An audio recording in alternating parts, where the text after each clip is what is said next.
Assalamualaikum warahmatullahi wabarakatuh. Perkenalkan, nama saya Intania Gunasa dari kelas 2D Pendidikan Agama Islam.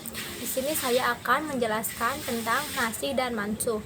Nasi dan mansu adalah konsep dalam ilmu tafsir dan ilmu ushul fikih, yaitu yang berkaitan dengan ayat-ayat Al-Quran atau hadis yang menggantikan nasi atau digantikan itu yaitu mansuh. Berikut adalah penjelasannya.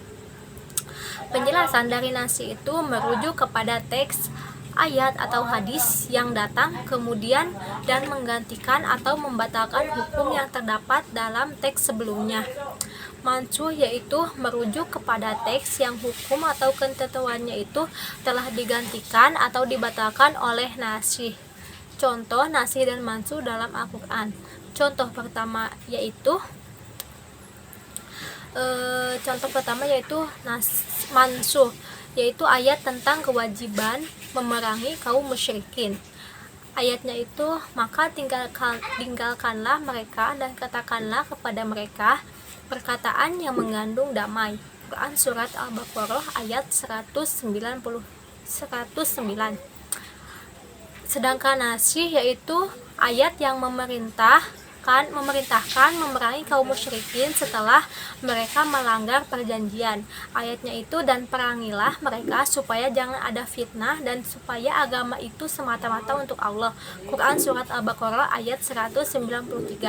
Contoh kedua itu yaitu mansuh. Mansuh yaitu ayat tentang penetapan arah kiblat ke Masjidil Al-Aqsa, yaitu ayatnya, dan dari mana saja kamu keluar, palingkanlah wajahmu ke arah Masjidil Haram.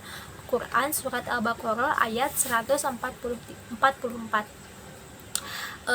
Nasih yaitu ayat tentang penetapan arah kiblat ke Masjidil Haram di Mekah. Ayatnya itu, dan kami tidak menjadikan kiblat yang menjadi kiblatmu sekarang, melainkan agar kami mengetahui siapa yang mengikuti Rasul dan siapa yang membelat. Quran surat Al-Baqarah ayat 143. Di sini juga ada pentingnya konsep nasi dan mansuh. Nah, konsep nasi dan mansuh itu penting gitu untuk memahami perkembangan hukum Islam dan bagaimana hukum-hukum tersebut itu diterapkan dalam konteks yang berbeda.